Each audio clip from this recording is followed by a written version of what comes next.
Hello, fellow hello, fellow freelancers. Hello, fellow freelancers. Hello, fellow translators. That's it. Hello, fellow translators. Today, I wanted to talk to you about something else. I realized I just recorded a video. I have to record two videos in one day. I just recorded a video on books and reading, and I realized I have the messiest bookcase behind me. But never mind. Now I want to talk to you about something different. And actually, I wanted to talk to you about, I've gotten a couple questions regarding this in certain variations, mostly on my course. In fact, I think they were all on my course, about English and about the English language and how to deal with that with translations. So I wanted to cover this a bit because it is quite important.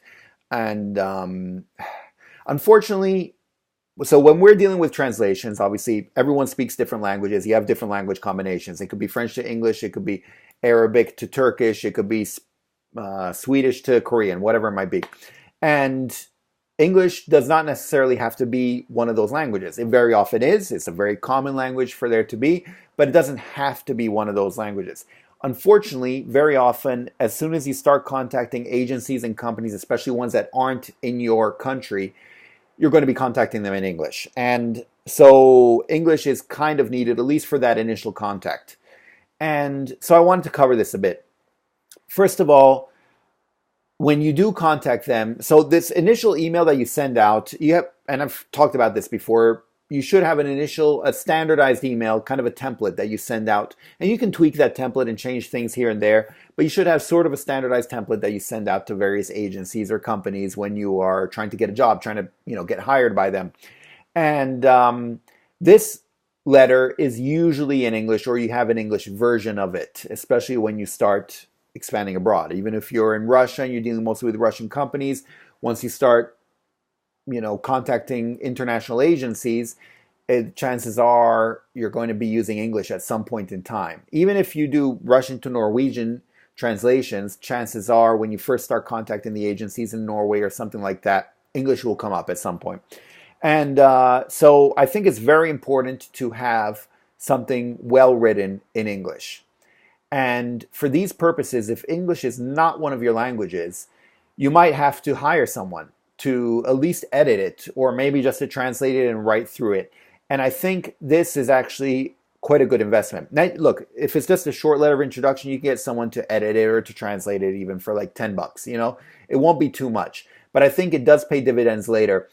Once again, even if English is not one of your languages, it helps with that initial communication. And then from then on, once they've initiated communication, you've made that good impression, and then you can communicate however you wish, with a different language or something along those lines, and that's fine. Their translation agency, they can figure that part out. But for the initial communication, because you don't know who it's going to reach, if you can do it in English, I think it's a very good thing. You can put it in a couple languages, by the way, but if you can have it in good standard English, I think that's a good thing. And so I think it is a good investment to have someone read over your English and be able to write something in English when you do this initial communication, especially if it's for companies outside your country, once again. Now, what about those of you who do speak English, and maybe you do, say, English to Italian translations? So you're not native in English, but it's good enough that you can do English to Italian translations. There's a reason why you do English to Italian and not the other way, because Italian is your native tongue, but you're pretty good in English. You're going to be writing in English, except you might not be writing it entirely correctly because it's not your native tongue. Or maybe even if it's grammatically correct, you don't sound like a native speaker for some reason because you're using something that's a bit off. I honestly think you should have someone look over it. And you should there too pay someone as well, whatever it might be, to edit your translation. By the way, when I say pay someone, it doesn't mean you actually have to go and hire someone to do it. Chances are you know someone who speaks English fluently. And if you do, tell them I'll buy you a beer or a pizza or whatever it might be if you can translate this, or if you can just edit this and make it sound like it's in the native tongue. And so do that. If you're able to do that at all, it helps. Even if English is one of your languages, in fact, I would say especially if English is one of your languages, it just sounds bad. Even if you do English to Italian translations, so you're like, my English isn't fluent. It's good. It's at a good level, so I can translate into Italian, but it's not my native tongue, so I might make some mistakes.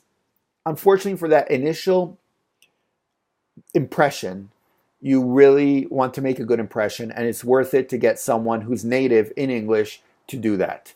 And yeah, I know many times it seems like it's not fair, but I mean, life isn't fair. What are you going to do? That's how it is.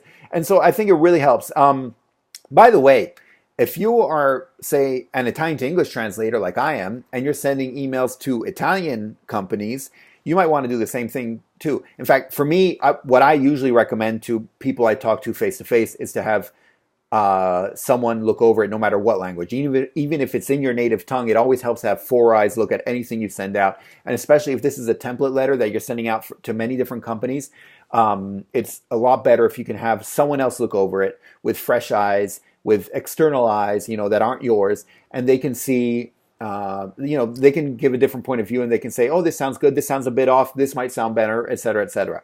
So I highly recommend finding some way to do that. I highly recommend finding someone who can help you with English, because you will need English at some point in these letters of introduction, but also whatever other language you're using to contact these companies for that initial email.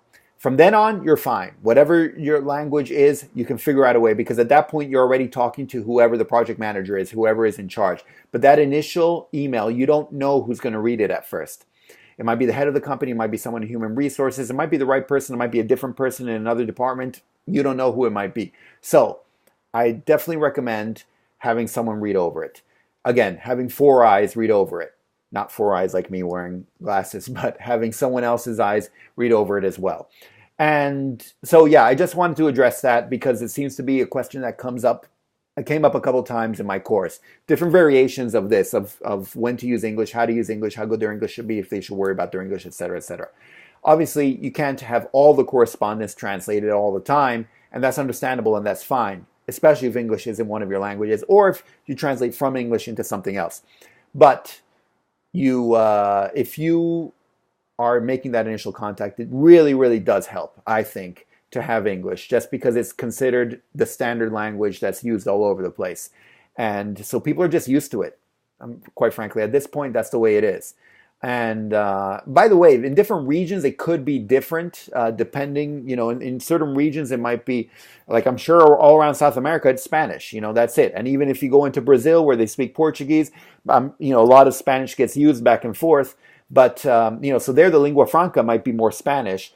On the other hand, very often when you do things internationally, suddenly the lingua franca does become English. Unfortunately, that's the way it works. And so I really think it does help to do that. And either way, regardless, whatever language you're dealing with, to have someone else look over what you're writing and what you're sending out, so it does sound good.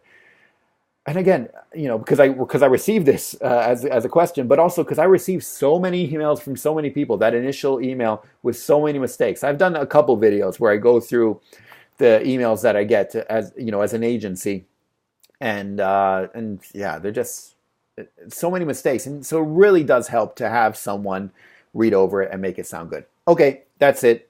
I made my point, and that's all I wanted to say.